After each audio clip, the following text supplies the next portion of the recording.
we proceeded to the west, the air controller was counting down the range to an object that we were going to, and we were unaware of what we were going to see when we arrived. The controller told us that these objects had been observed for over 2 weeks, coming down from over 80,000 feet, rapidly descending to 20,000 feet, hanging out for hours, and then going straight back up. For those who don't realize, with 80,000 feet in space. We arrived at the location at approximately 20,000 feet. The controller called burst block, which means our radar was now in the same resolution cell as the contact. As we looked around, we noticed we saw some whitewater off our right side. It's important to note that the weather on this day was as close to perfect as you could ask for off the coast of San Diego. Clear skies, light winds, calm seas, no whitecaps from waves. So the whitewater stood out in a large blue ocean. All four of us, because we were in F-18s, we had pilots and Wizzo in the back seat, looked down a small solid white tic-tac object with a longitudinal axis pointing north-south and moving very abruptly over the water. There were no rotors, no rotor wash, or any sign of visible control surfaces like wings. As we started clockwise towards the object, my Wizzo and I decided to go down and take a closer look at the other aircraft staying in high cover to observe both us and the tic-tac. We proceeded around the circle about 90 degrees from the start of our descent. The object suddenly shifted its longitudinal axis, aligned it with the aircraft, and we began to climb. We continued down to about 270 degrees, nose low, where the tic-tac... Nose low. 270 degrees, and we went nose low where the tic-tac would have been. Our altitude at this point was about 15,000 feet, and the tic-tac was about 12,000. As we pulled nose onto the object, Tic-tac. about a half mile of it, it rapidly accelerated in front of us and disappeared. Our wingmen, roughly 8,000 feet above us, lost contact also. We immediately turned back to see where the whitewater was at, and it was gone also. So as we started to turn back towards the east, the controller came up and said, "Sir, you're not going to believe this, but that thing is at your cat point, roughly 60 miles away in less than a minute. You can calculate the speed." We returned to Nimitz. We were I pulled their all their different opening testimonies and put them in a Nova. Cool. It's cool. See that 90-second video. Too lazy to read the answers. Never released, and we don't know where it's at. Of the active jamming that the object put on an APG-73 radar, and I can get into modes later if you're interested. What is shocking to us is that the incident was never investigated. None of my crew were ever questioned. Tapes were never taken, and after a couple days, it turned into a great story with friends. It wasn't until 2009 that Jay Stratton had contacted me to investigate. Unbeknownst to all, he was part of the ATIP program in the Pentagon led by Lou Elizondo. And there was an unofficial report that came out that's now on the internet. Years later, I was contacted by the other pilot, Alex Dietrich, and asked if I'd been contacted. I said no, but I'm willing to talk. I was contacted by Mr. Elizondo, and I talked for a short period of time. He said we'd be in contact. A few weeks after that, I was made aware that Lou had left the Pentagon in protest and joined forces with Tom DeLonge, Chris Mellon, Steve Justice, and So crazy that like fucking Blink-182 is like, you know, like such a big part of this. Yeah. He has like a PhD in astrophysics or something, right? I think. Tom DeLonge does, I think. Does he? Yeah, I think something like that. Like it's not just like he was just like a guy in a band and was just like, I want to like do this, but he has like a background in space shit. This led to an interest from our elected officials who are not focused on little green men, but figuring out where these craft are, where they're from, the technology they possess, how do they operate. It also led to the Whistleblower Protection Act in the NDAA. There are multiple witnesses coming forward to say that have firsthand knowledge, and Mr. Brush just covered that. What concerns me is that there's no oversight from our elected officials on anything associated with our government processing or working on craft. Believe it, not from this world. This issue is not a full public disclosure that can undermine national security, but it is about ensuring that our system of checks and balances works across. Check this out. I've got Nova now. Relative to government programs, even unacknowledged WAVE programs have some level of oversight by the appropriate committee members in the House and Senate. And this work that is said to be occurring. I basically said like, okay, I've got all these documents. Go through them all, take notes, blah blah blah. I'll commence by querying this one, blah blah blah. Okay, according to this guy, make a note. I'm glad this guy's what I said. Now I'll query the next one. Hands free. Ooh. And I changed his name to Scully. Look. Yeah. Thank you very much. Very difficult for all of us asked to try to illuminate this issue. Calling myself first, there's some questions. I'm going to start with Mr. Graves. Are your pilots, that you interact with as part of your organization, do you feel adequately trained and briefed on how to handle encounters with UAPs? No. Right now, military witness witnesses to UAP have limited options for reporting UAP. But more concerning is that commercial aviation sector has not adapted to the lessons that military has implemented. The military and Department of Defense has stated that UAP represent a critical aviation safety risk. We have not seen that same language being used in the commercial markets. They are not acknowledging this risk. Okay. What steps do you think you have to be taken to improve a pilot's UAP reporting, be it military or commercial? Right now, we need a system where pilots can report without fear of losing their jobs.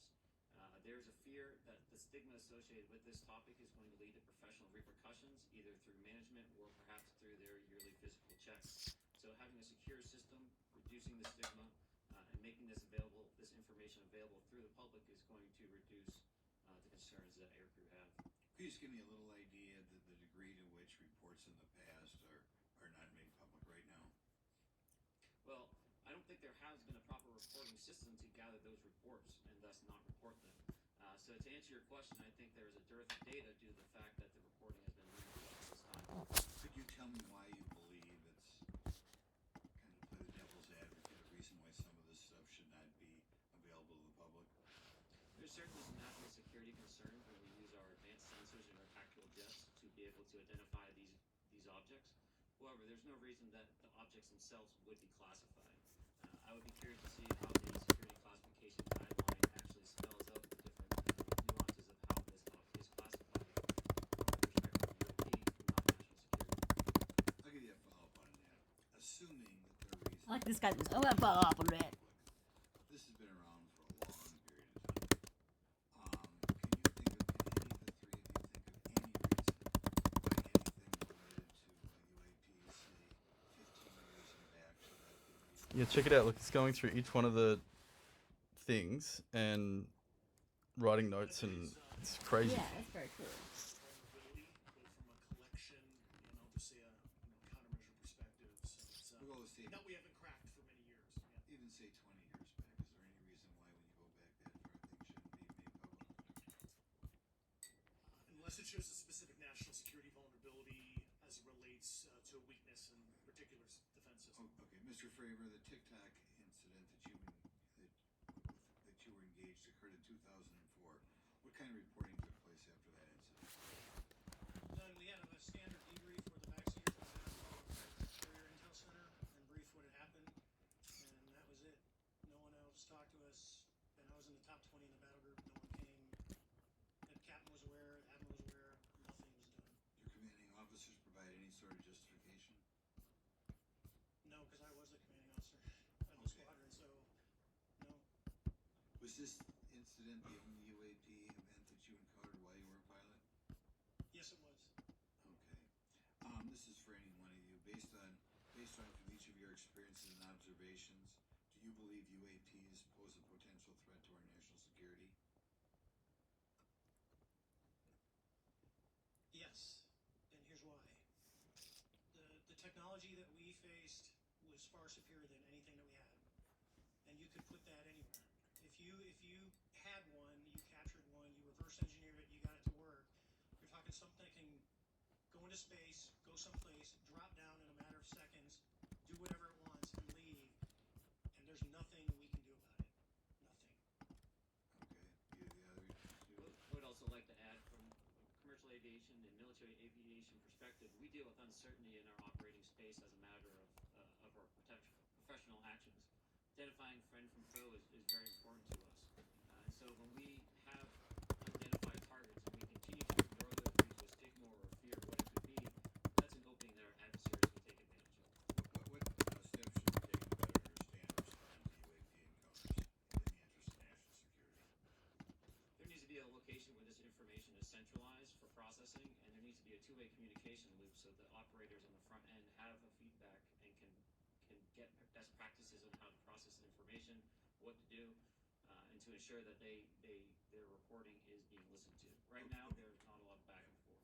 Mr. Grush, in your complaint to the Intelligence Committee Inspector General, you claim that you believe information is being hidden. What kind of information do you think was hidden and do you think it should be? Yes, I can speak to that very briefly in a classified manner. As you know, we're pondering some of the complaints is classified to the intelligence communities. material acquisition and exploitation activity, also baselining the UAPs, but not sharing it with, intelligence professionals that are actually doing step briefs to pilots, that kind of information. Yeah. Okay, thank you very much. Now we'll go to Mr. Garcia. Thank you. Again, thank you all for your service and for testifying today. Want to just talk about UAPs as it relates to what we're seeing in pilots' interaction with UAPs. Particularly, Mr. Graves, one of the concerns from members of this committee is this idea that pilots, there's no system to actually report UAPs and the stigma around pilots. And so can you just briefly, you mentioned that you're working with 30 pilots right now that have had encounters with UAPs, but you've also, I believe, discussed and know of many more pilots. This is just those that you're currently working with. Is that correct? Can you expand on that? Certainly. I'll break that down two ways. First, when we were first experiencing these objects off the eastern seaboard in the 2014 to 2015 time period, anyone that had upgraded their radar systems were seeing these objects. So there was a large number of my colleagues that were detecting these objects off the eastern seaboard. They were further correlating that information with other onboard sensors, and many of them also had their own eye sightings as well of these objects. Now, that was our personal first-hand experience at the time. Since then, as I've engaged this topic, others have reached out to me to share their experiences, both on the military side as well as the commercial aviation side. On the military aviation side, veterans that have recently got out have shared their stories and have expressed how the objects we were seeing in 2014, 2015 continued all the way to 2019, 2020, and beyond. And so it became a generational issue for naval aviators on the eastern seaboard. This was something we were briefing to new students. This is something that was included in the notice to airmen to ensure that there was no accidents. And now with commercial aviators, they're reaching out because they're having somewhat similar experiences as our military brothers and sisters, but they do not have any reporting system that they can send us to. And let me just add both to Mr. Fravor as well as Mr. Grace. Not having the system for reporting, would you both agree that it's harmful to not just our national